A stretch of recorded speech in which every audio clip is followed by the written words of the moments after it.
Mañana, gracias por acompañarnos en la señal de éxitos, un poco repitiendo, digamos, la fórmula del día de ayer, porque, porque es importante ahondar sobre algunos temas.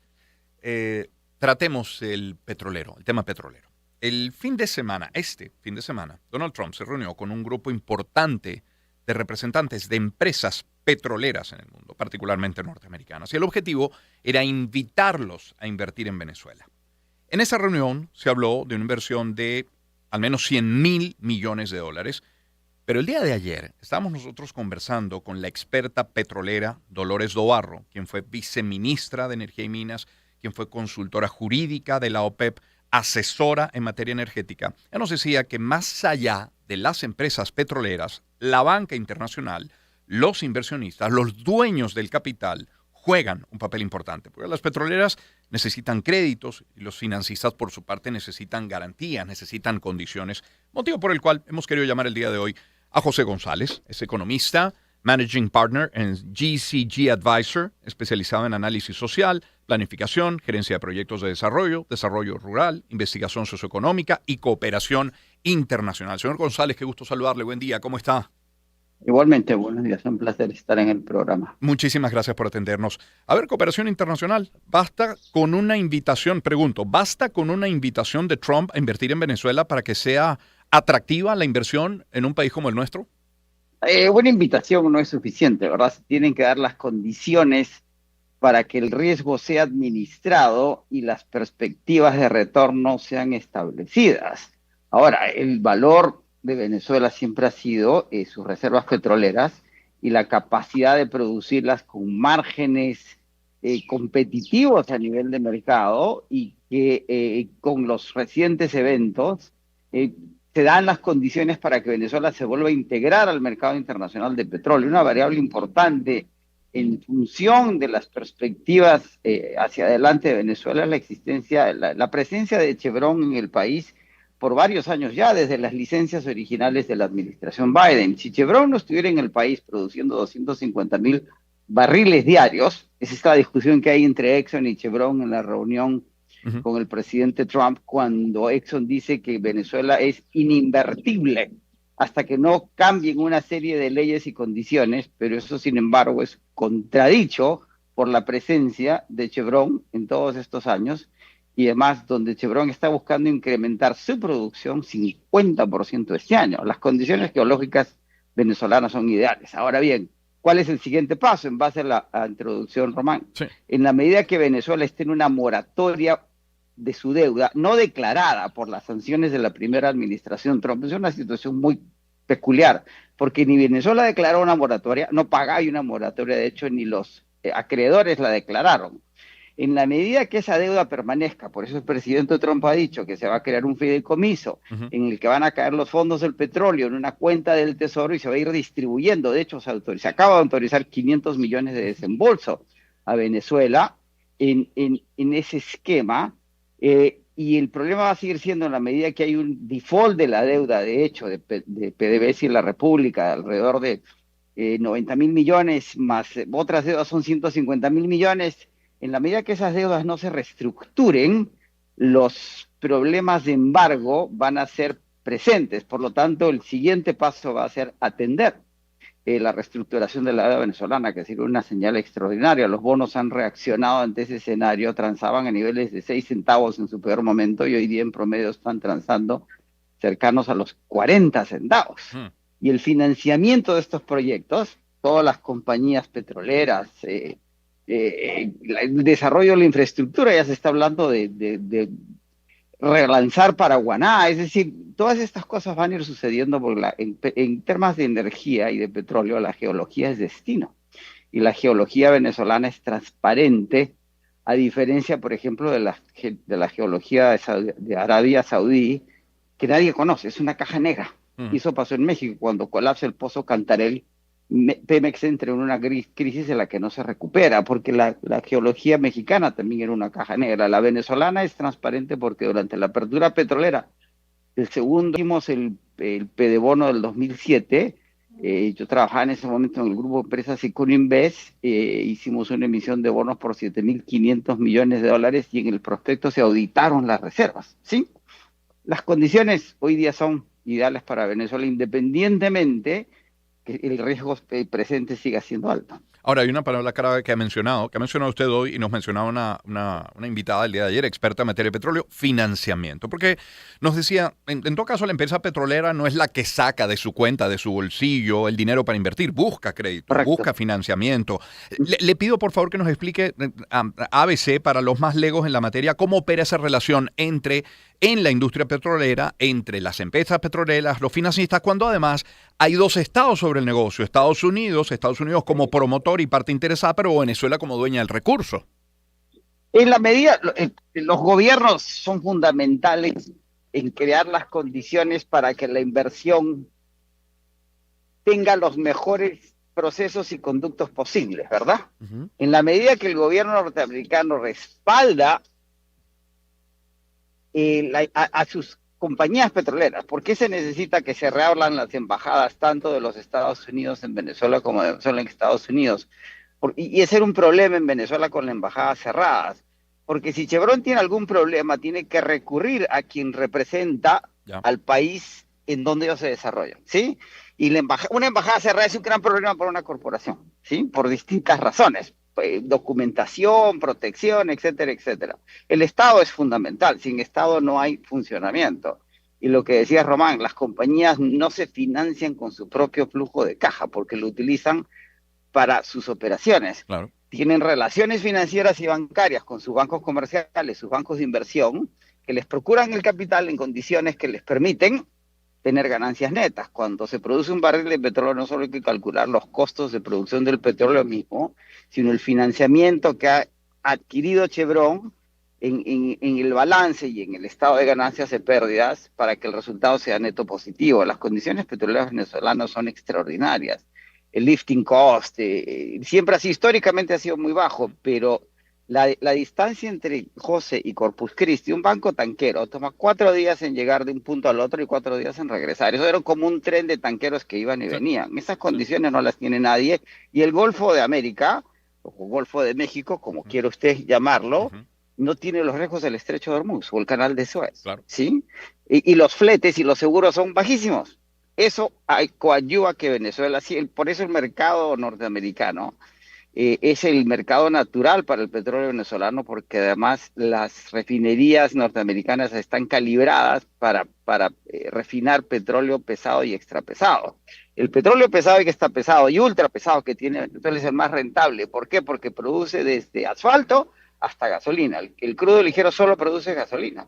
Y los márgenes diésel y las naftas de aviación. La nafta de aviación sale de crudos pesados, no ligeros, contra todo, contra lo que uno pudiera creer. Y eso favorece el crudo venezolano y por eso ha habido un interés desde la administración Biden, manifiesto, en el petróleo venezolano. Venezuela tiene las reservas más importantes, estratégicas para Occidente, de crudos que se van a requerir en los próximos 30 años. Recordemos, Chevron produce 250.000.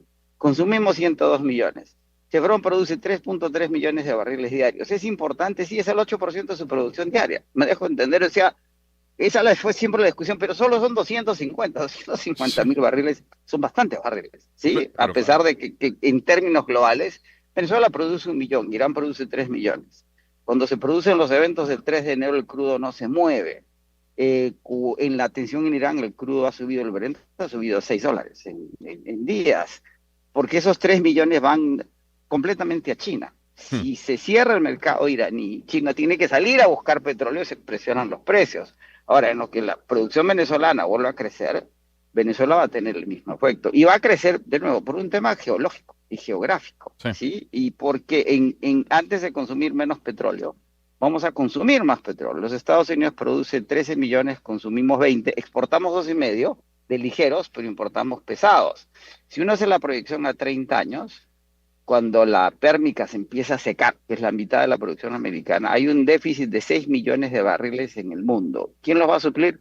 Venezuela. Porque Venezuela producía 3.3, pero con el programa Siembra Petrolera se proyectó que podría llegar a producir entre 5 y 6. ¿Sí? Y Chevron estima que Venezuela puede producir entre 4 y 6 en los próximos 15 años. Ahora, estamos conversando con José González, economista, para que para que la banca, para que los inversionistas sean seducidos a prestar el dinero para que las empresas petroleras operen en Venezuela, me imagino yo necesitarán hacer primero una evaluación, una especie de auditoría. ¿Qué tan rápido ocurre eso? Mire, Chevron tiene sus propios banqueros que ya deben haber trabajado los modelos financieros Ok, y las proyecciones de flujo de caja descontadas a valor presente neto, como trabajamos los banqueros en sí, el caso venezolano. Recordemos que a raíz de los eventos del 3 de enero y las decisiones que se han tomado en 10, 11, 12 días, impresionante cómo cambian las cosas. El riesgo ya no es PDVSA Venezuela, es Chevron Estados Unidos. Me dejo entender, expuesto a Venezuela. Sí, pero sí, yo no le voy a prestar necesariamente, no voy a financiar necesariamente a Venezuela, voy a financiar a Chevron en Venezuela. Y ya, eso tiene un costo en términos de riesgo. Pero mi riesgo no es Petróleos de Venezuela, es Chevron, es Repsol, son las compañías que quieran ir a Venezuela. Por eso lo que dice el CEO de Exxon en la reunión con el presidente Trump tampoco es irracional. Necesitamos leyes que garanticen el ecosistema hacia adelante. Ahora, Exxon dice que es ininvestible, pero ¿en qué está invirtiendo Chevron? Ahí, y la prensa ha tendido a subrayar lo que dijo Exxon, sin tomar en cuenta lo que está haciendo Chevron. Me claro, dejo entender. Exxon es la segunda compañía petrolera más grande del mundo, Chevron es la tercera. sí, Y tienen doctrinas y filosofías distintas. Exxon decidió irse, Chevron se quedó cuando cambiaron de los convenios operativos a las empresas mixtas. Y Chevron nos decía en una reunión hace cierto tiempo que no despidieron a la señora del café, porque les quedaba claro en su visión de largo plazo que Venezuela tenía que retornar a los mercados occidentales y que ese era un mercado que iba a capitalizar Chevron. La administración Trump en sus decisiones prácticamente le cierra el acceso a China al petróleo venezolano y lo primero que hace Chevron es mandar 11 tanqueros a recoger petróleo. sí, Es decir, complicado, pero funciona. Y recordemos que las exportaciones a China se hacían a descuento por las sanciones americanas en estas flotas grises, negras, que hay en los mares que llevan petróleo. Y China, la estimación que se hacía es pagaba 40 centavos por dólar de barril a precio de mercado. Y Venezuela tenía un retorno neto de más o menos 24 centavos. Es decir, tampoco es que las condiciones de exportaciones a China fueran ideales, por eso mm, la caja estaba muy apretada. Hoy día las condiciones mejoran, no nos queda claro cuál va a ser la propuesta del presidente Trump, porque va a cobrar, como hace la administración Trump, pero la impresión es que va a ser una propuesta más ventajosa que la que hace China. sí. Y además, ¿qué va a suceder? Que esas cuentas en la Reserva del Tesoro pues se van a netear con Citibank de nuevo, ¿sí? Sí, José González, nuestro invitado, economista. José, cuando hablaba de quedarse, de irse de relaciones, cuando usted ve que Banco Mundial, que Banco Ujú. Interamericano de Desarrollo, que Fondo Monetario Internacional comienzan a ver de nuevo hacia Venezuela, pregunto, ¿qué posibilidades se abren para nuestro país? Totales, o sea, ya el secretario, se reunieron el fin de semana las tres instituciones por separado, el secretario del Tesoro norteamericano ha señalado que se va a reunir con las tres instituciones, que va a recomendar que se liberen finalmente los 5.000 millones en derechos de sobregiro Ujú, que le corresponden a Venezuela desde la COVID, pero que no van siendo desembolsados porque el fondo, una cantidad importante de miembros del fondo no reconocían al gobierno en Caracas. Al reconocerlo los Estados Unidos, que tiene el 14% del voto, se abren las puertas para todas las aprobaciones de los créditos pendientes, pero más importante aún, para que una misión del fondo visite, tiene que ser invitada. El gobierno en eso es, Caracas tiene que invitar al fondo para que se haga un artículo 4. así es. El artículo 4 es la revisión macroeconómica que en el caso de Venezuela, el fondo no visita a Venezuela desde el 2004. Una vez que se establece un artículo 4 y se valoran las condiciones económicas venezolanas, que eso se va a hacer relativamente rápido, ¿sí? Las cuentas nacionales, curiosamente, están muy bien llevadas. Y el nuevo ministro de Economía fue presidente del Banco Central de Venezuela. Ujú, Con un artículo 4 se establece el nivel de recuperación de la deuda. Porque ese nivel es el fondo que determina ahora desde la crisis griega cuál va a ser el precio más o menos de la reestructuración de la deuda. Y el proceso puede ser relativamente rápido. ¿Qué José, estamos hablando? cuando habla de cuentas Uh-huh. muy bien llevadas, necesito detenerme allí porque economistas dentro de Venezuela lo que han criticado por años es la opacidad, es la falta de transparencia. La opacidad porque no las comunican, no porque no No las porque tengan. no las tengan. Ya entiendo. Correcto. Entiendo la Sí, precisión. sí. Claro. Porque además venimos de un proceso hiperinflacionario que la presidenta encargada resolvió, solucionó, atendió eficientemente, ¿sí? En términos de poner orden, es conocido en el sector financiero que las cuentas existen y están bien llevadas, ¿sí? La tradición del Banco Central de Venezuela no ha desaparecido completamente, la opacidad fue en su comunicación. Y Ya, hoy día se van a abrir esos libros porque el gran temor de eso. Chevron, la mayor parte del petróleo de Chevron se utiliza para pagar la deuda con Chevron, es decir, es petróleo de Ujú. Chevron, Chevron sostenía, cuando ese petróleo no sea mío, cuando me paguen la deuda sea venezolano, es embargable por el problema de la deuda externa, ergo la deuda tiene que ser reestructurada. ¿Me Claro. dejo entender? Eso es un paso inevitable para que la normalización venezolana dé los siguientes pasos. Ahora ya se cuestiona si se va a subastar o no la Citgo, porque el presidente Trump ha dicho que los Estados Unidos va a refinar ese petróleo, pues hay 4 refinerías que están calibradas para refinar Merey, que es el crudo venezolano, y basta una orden ejecutiva del presidente para detener el proceso, que además, independientemente que el juez ha detenido el proceso, pero si el juez continúa con la subasta, se necesita una licencia del Tesoro para que la subasta se haga efectiva. Sí, Pero al suspenderse, todo se ha detenido en función de las dinámicas actuales, claro. y eso terminaría favoreciendo las condiciones en Venezuela y se podría. Mm, Creía que era un salto en la comunicación, pero creo que hemos perdido el contacto con José. ¿Me escucha? No, creo que le hemos perdido. A ver si logramos retomar rápidamente el contacto. Tengo un último planteamiento para José González. Repito, José González es economista, es Managing Partner en GCG Advisor.